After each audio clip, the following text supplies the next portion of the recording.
You know, Boo. I could get behind Boo matching blows Goku because he was actually training, and Boo's probably never trained a day in his life. Okay. Wasn't Boo's power literally just injected into him? But if you sat there and told, like, if Goku fought Gold Frieza with Super Saiyan Blue Kaioken and Frieza still beat him, that would be a problem. And that's basically how our writing is going right now. And don't we all know the strongest Boo is when he absorbed Gohan? It's not Kid Boo. Shouldn't he have reverted back to Kid Boo at some point? What do you mean? Majin Buu is the good part of Kid Buu. He is. So, anyway... And honestly, actually, remember, Carson, Kid Buu is still a thing, because it was a thing.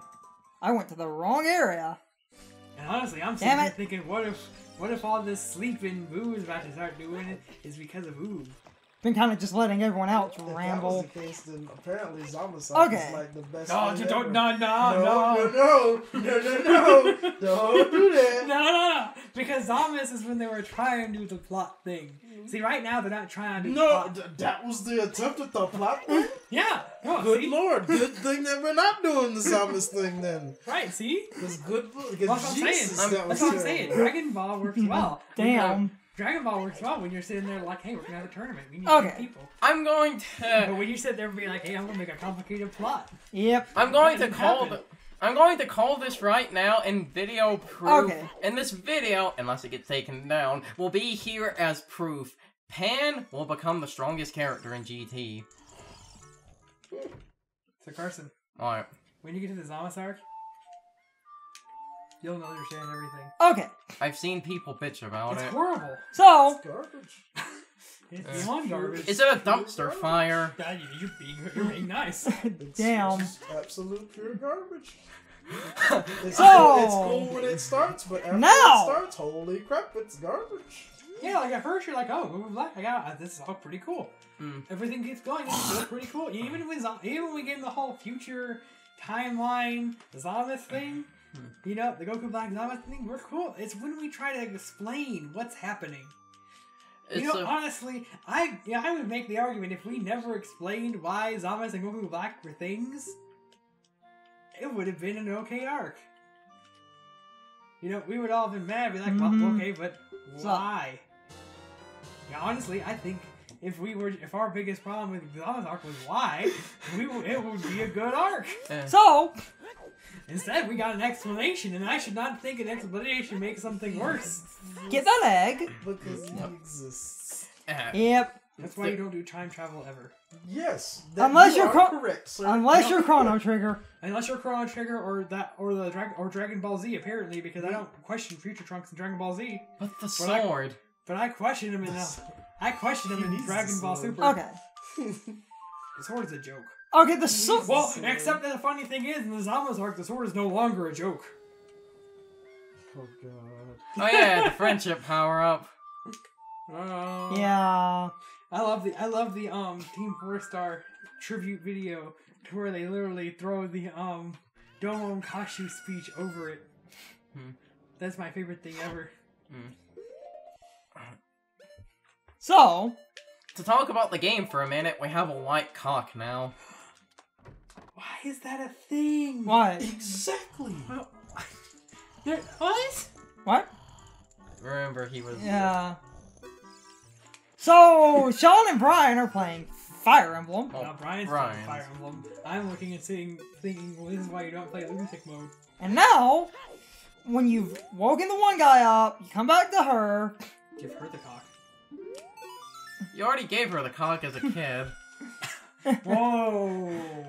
And now... Whoa. This is not a false statement. I actually gave her 6. You did. It writes itself. Oh, it writes itself. Oh, that's fine. While we were talking about anime, I just have to bring this up because this is a fact. Once I learned it, this was an amazing. And now I have Kojiro. The blue cock. Kojiro. While we're talking about a cock, this is a fact I learned, and this is a fact that's amazing. It relates to One Piece. In One Piece, there is a random filler villain that is inconsequential. His name is Wicked Dick. And this guy into the 4Kids dub. They didn't change it. Final Fantasy VI kills me because all you have to do, you go get all the good stuff that you can get in the game, all the good equipment and magic, and you go, and without any kind of complicated combinations, all you need is an equipment that lets you double cast magic. If you know where to find it, you can find an equipment that lets you makes your MP cost 1. You have a shield that makes you dodge everything. That also teaches you Ultima. So basically, what do you need to do? After some grinding and some item hunting, some bartering in the arena, you can literally shoot about, you can shoot 4 casts of, you have one person shoot 4 casts of Ultima, which are max damage, I believe. Ultima! You can have somebody else shoot 2 casts of Ultima. The next person shoot 2 casts. Ultima is only. Hold on, I need to actually explain. If you use the magic casters, you can make it max damage. Yeah, because it's based off your magic stats. Yes. But using the right party members, the only combination you need are the magic users and the one physical guy. Like I said, Charlie's Angels. And so literally, you literally shoot at the end, 8 casts of Ultima, and then you have one guy hit the boss 16 times, and if you're fighting Kefka, Holy works just fine on him. Except one... Actually, the third phase of the statue counts as well. Yeah, Kefka himself. Yeah. Seriously, the sections leading up to the final boss, you are the most threatening part. Once you get to him, you might as well not even fighting, because half the time he doesn't even get hits off. And I thought it was because I thought it was just because I had a broken setup. Then I watched Carson fight this boss. Carson can't even use magic, so he's not even using quick, which just busts the game anyway. Carson's just using the sword, and Carson just using physical damage killed the boss before he could do anything. This is the last phase of the final boss, and I don't count when I say last phase. I don't count when you're fighting Sephiroth. The time you're fighting him when he's one hit. That's not a boss. That is just a cinematic thing. That's a victory lap. Yes! But I don't count that as a boss section. But the last section of Sephiroth, that's an actual boss, puts up a fight. Not necessarily a good one, because let's face it, in Final Fantasy VII, there's broken things too. Okay. Granted, if you want super broken things, you have to do setup, and if you do the right setup, literally nothing can touch you, because when it does, you cast Knights of the Rounds 10 times. You can counter every attack with Knights of the Round. You can counter with multiple Knights of the Round. Yes. They're definitely both. I've watched those videos of the guy who beat, the weapons. Basic. So, Ryan, there is a. So you know Final Fantasy VII, right? You played it before, right? Yeah. You played all of it? Yeah. You know Ruby and Emerald Weapon, right? Yeah. So, there was a guy I found. He was explaining how you beat Ruby Weapon. And so he explained in most, 75% of the video how you actually fight this boss. And he was like, but there needs to be a better way. So he found some broken combination to beat the boss pretty easily. And he was like, but you know what? This boss is so hard that I needed to find you a way to beat this boss without pressing a single button. He did. He did. I'll show you the video because I don't do his explanation justice, but he created a setup that basically, when the boss hits you, you will counter with a series of events that will kill it. He did that the same with Emerald Weapon. Well, no. What's funny? He made Emerald Weapon like I don't think Emerald Weapon is nearly as hard as Ruby Weapon, but you guys wanted this video, so he explained how Emerald Weapon worked, and then he told you how you would normally fight it, and then he gave you 5 ways to break the boss. And the last one being explaining what he did to Ruby Weapon, which again, you don't have to touch the controller. And now, the one guy's gone, and we have this creepy as fuck little girl. Her head is huge. Anybody who comes into the forest will be lost. Everybody will become a Stalfos. Everybody, Stalfos, so he's not here anymore. He dead. He died. Here you go, creepy little girl. Think, this is gonna happen to Link soon. But Link doesn't live in the forest anymore. Exactly. So he won't become a Stalfos. People who live in the forest don't become Stalfos. If Link doesn't go into the forest, he won't become a Stalfos. Where do you think he's looking for Navi at? Also, look at that mistranslation. The poacher saw. Anyway. Not that Final Fantasy VII isn't broke, because in any game that lets you do 4 hits at max damage is broke. But the one that is still the most broke is the original Final Fantasy. Woo! A lot of things in the original Final Fantasy just don't work. Yep, you're right. Your stats just don't work. The only good class is the fighter, because he's the only one that has stats that actually function properly. Whoops. And then There's a Skullzilla here. And Hey, you what game's broke? Alright. Final Fantasy 2. And then we also have the original Final Fantasy. We have the famous Plateau of Power. I mean, I'm gonna say... What's it called? No, there's a plateau of power. Yes, you can run to the enemies and just grind off of them. The Plateau of Power. There's one of those in 6 as well. But no, but basically, you know, my issue Final Fantasy 2, and I said this earlier, it's like me and Carson want to go beat up Brian, but we can't take that many hits.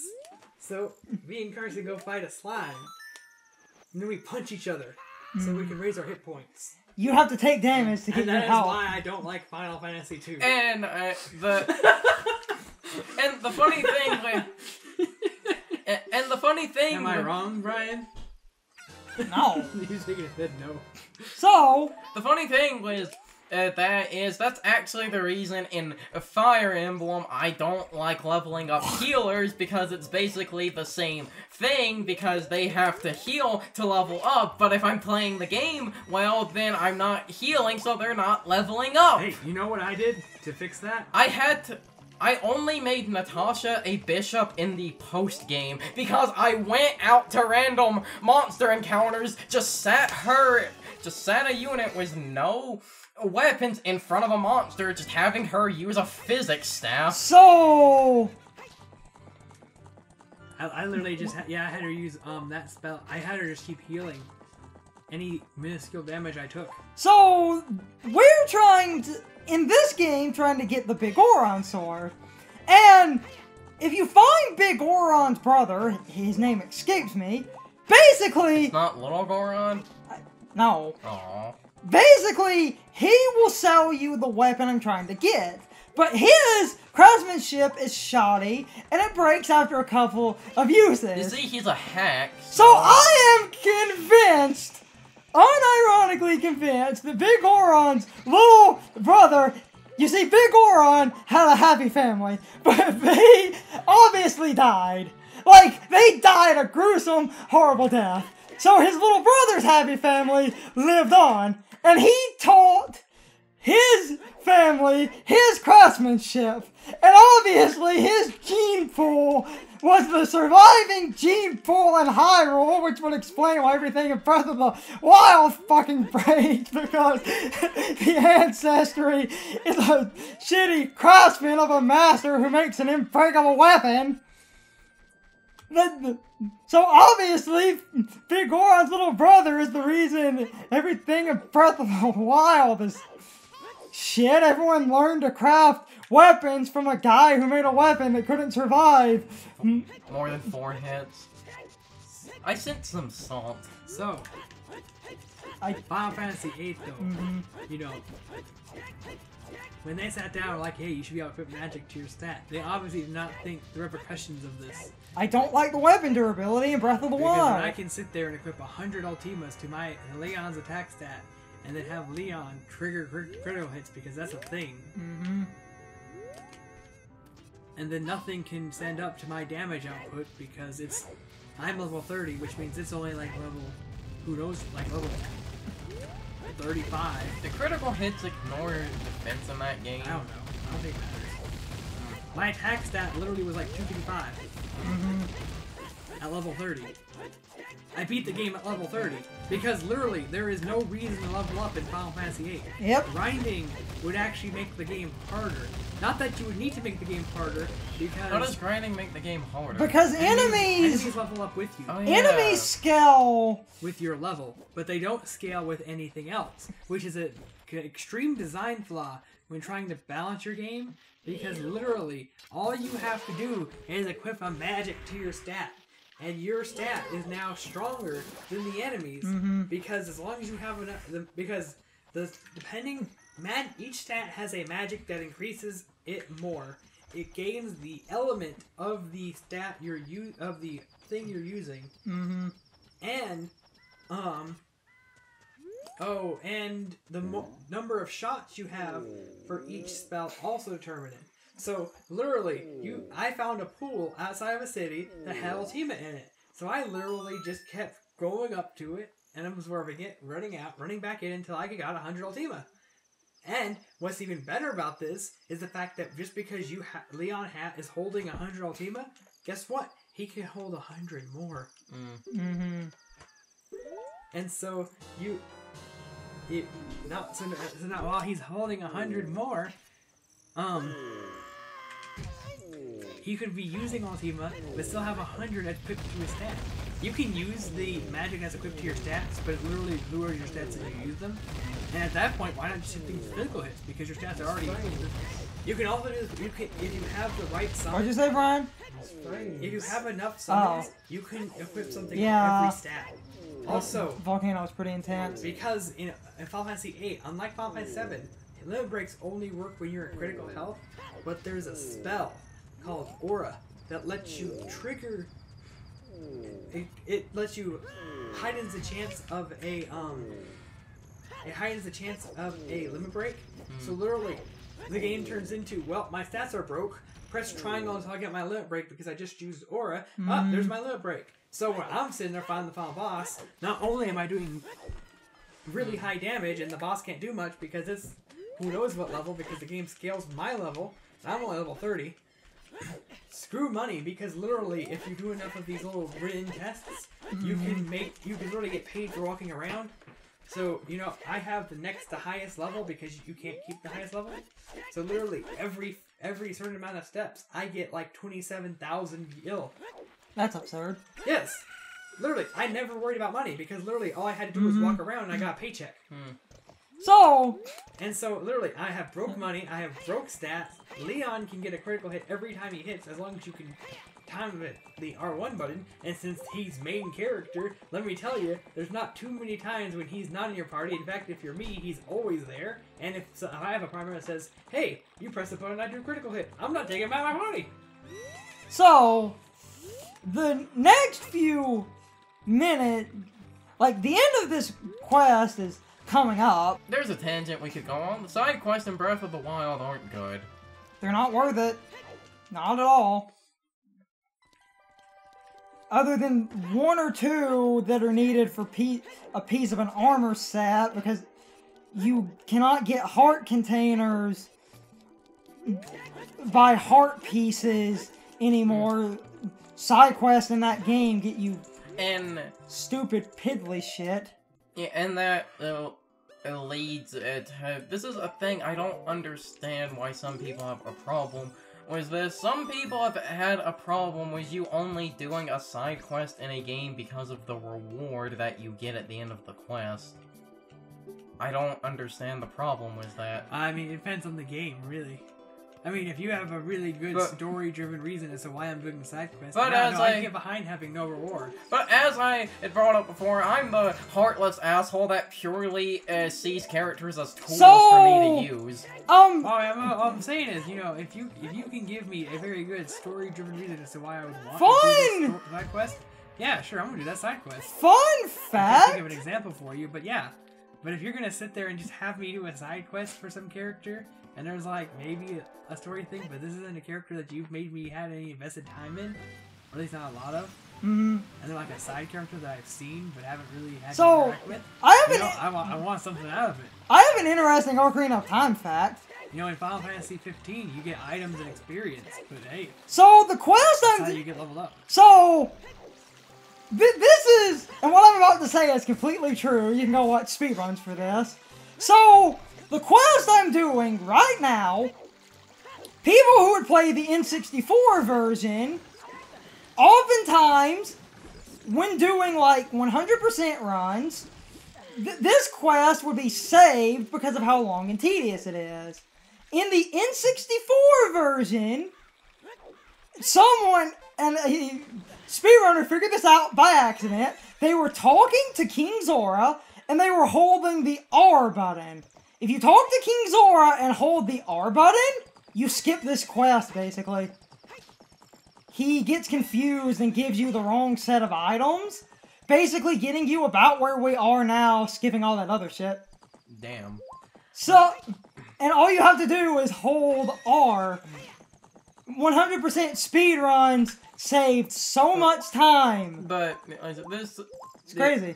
But what I was going to... This is probably very much a me thing, but I actually kind of hate it in some instances when there's like a narrative or a lore reason for something in a game, like in the gameplay to be justified. I feel it's a kind of bad and stupid design, and I actually hate it when people think of the story first and not the game first. Mm-hmm.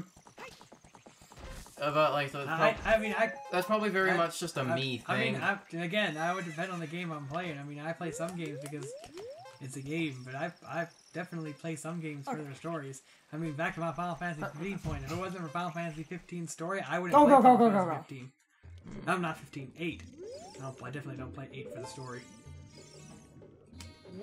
8 had a story? Oh my gosh, I'm doing it. I play 8 for the story. I do not play 15 for the story. So,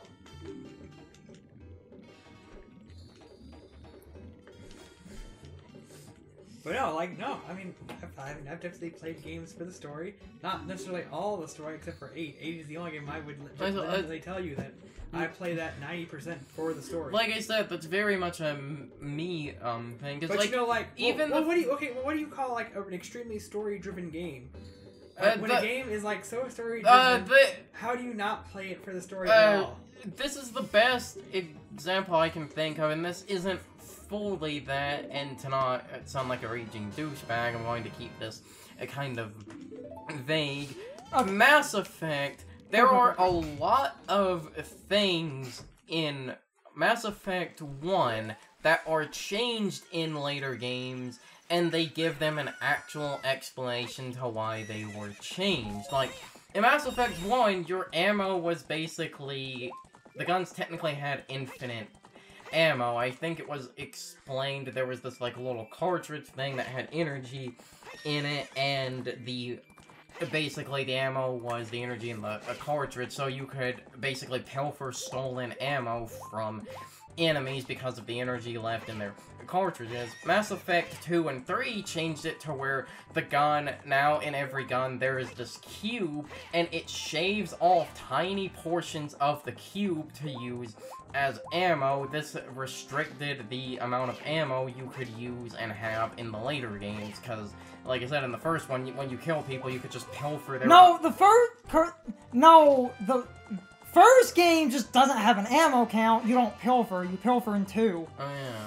Every gun in the universe uses the same cubes. So 2 added an ammo count and created a lore reason because they didn't like that you had unlimited ammo, even though I'm just saying, like, I'm like, you know, there's a point when you're playing the game for the gameplay, and there's a point when you're playing the game with the story. I mean, depending on the game, when you're playing a story-driven game, you know, it should have a balance of both. And I mean, obviously, in my opinion, when you're lacking in one, you're basically lacking as a whole. So now, granted, there are games that not all games have to be story-driven games. Like, I've definitely played games that you don't play it for the story. And so, you know, there can be games that you don't play for the story. You don't play Bayonetta for the story. Right, you don't play Bayonetta for the story. Actually, that would imply that it has a story. I mean, it has one, and you know, it's like a Devil May Cry story. You know, there's one there, but you know, it's not meant to be taken too seriously or even really concerned about. You don't play Devil May Cry for the story.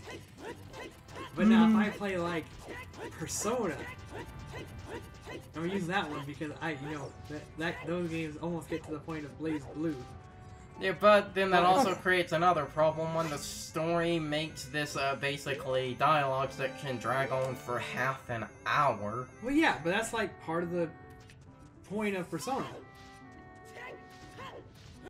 And so, if I played a Persona game in this, I looked at it. But I paid for a game, not a movie. But you get both, because you definitely spend about as much time as you are listening dialogue, as you are playing Persona 4. Frame rate! Honestly, you're probably doing more in Persona 3. People make fun of the opening of Kingdom Hearts 2, but that at least has you do shit. It's pushing a trash bag up a hill, but it's still gameplay. Well, okay, that's okay. So Persona 4 has a problem at the beginning with that, but it's not the whole game. Even later on, it's... There's there are like 2 or 3 instances of it, but it's not the whole game. There is definitely a lot of gameplay in Persona 4. I tried watching a Persona 4 playthrough. I couldn't finish it because of how much... You wouldn't watch a Persona 4 playthrough. Okay, so... Unless you were... I guess you could for the story, but no, the game is not fun to watch. No, I couldn't finish the playthrough because of the story, because there were just a bunch of parts of basically nothing. Take him, big guy! Well, no, because of, arguably, Persona 3's pacing might be the best. And that's not a good thing. Because let me tell you about Persona 3's pacing. Persona 3, I can do whatever I want! Huh? I can do whatever I want! Well, yeah, Persona 4 and 5 will interrupt No, you gotta go to the dungeon today, and if you go to the dungeon today, then you basically don't get to do anything else at all. Whereas in Persona 3, you get to go to the dungeon even though you did something in the day. You have dialogue through the social links, but basically in Persona 3, you basically have a story segment. Well, you have a story segment, and then you have 30 days in between each story segment. Now, there are story segments within those 30 days. While we're talking about pacing, this reminded me a hilarious analogy I had heard. This was apparently an analogy way back in, 2009 for Naruto and, One Piece. It was an analogy. Naruto moves at a snail's pace. It is moving slow, but it is always inching forward to something. One Piece is moving like a cheetah on a treadmill. It's blitzing through everything, but it goes nowhere. Well, I'm just saying, if I played a Persona game and the story was Zama's bad, that would be a problem. I would definitely think of that game in a worse light. This is, I think, a slightly better way to, somewhat argue my point, but what if a story is, bad, it's a side quest, and it's that Zama's bad, but the side quest gets you, it's something like this, the Big Goron Sword, a good weapon in the game, would you still do the side quest? Yes. Okay, good, because I'm not going to name I'm not going to name any... Okay, that's the same argument we're making here. So I'm not... It's kind of like what I'm trying to say here. You play some game for the story, but you don't always play the game for just the story. Most of the time, you play the game for both the gameplay and the story. And if one's bad, but the other one is at least pretty good, you can put up with the bad to get through the good part. If I'm playing a game with a pretty awful Zama's bad story, but the gameplay is amazing. Turning back. I'm probably gonna finish that game. I'm gonna be like, that story was terrible, and I'm probably gonna think of the game as worse than a game that had maybe slightly worse gameplay, but a really good story. Because I'm not. But then if I had a game with I don't want to say really, if a game had really bad gameplay, like Steambot Chronicles bad. I don't know what you're talking about, man. That game has the best controls I've ever seen. Sean's disdain for Steambot Chronicles. Being a smartass. We really need to play that someday. No. Yes, we do. We really do. You know what? You can play it, Brian. I will play it, man. If anyone is watching this, you want to see Steambot Chronicles? Have you or even it's ever called heard in of Japan? If I get game? a hold of a copy of Steambot Chronicles, man. Okay, guys. So my question of the day is, what did you guys think of the Big Goron Sword quest? I've played it so many times, I have it down pat, and I can do it rather easily, but I do think it goes on a bit long. And if you're a first-time player, I think it's a little bit confusing trying to figure out exactly where to go to do this quest. Also, as kind of a bonus question, did you guys know that you could do this quest before even touching a single dungeon as Adult Link? A lot of people think that's impossible, but you just saw me do it, so that pretty much proves that it is entirely possible to do this quest before touching a dungeon. But anyway, I would really love to know what you guys think. You can leave your thoughts, opinions, and answers in the comments below, or you can leave them on social media. All my social media links are in the video description. Now, as always, I need to be a shill for a minute. If you liked my video, please hit the like button and leave some comments. If you're new to my channel and want to see more of my videos, please hit the subscription button and subscribe. If you're already subscribed, please ring the bell next to the subscription button. That gives you the proper notifications of whenever I upload a new video. Also, don't forget to follow me on social media. Doing all of these things really helps out the channel, and it really helps our communities grow. Anyway, I hope you guys enjoyed this video. See you guys next time.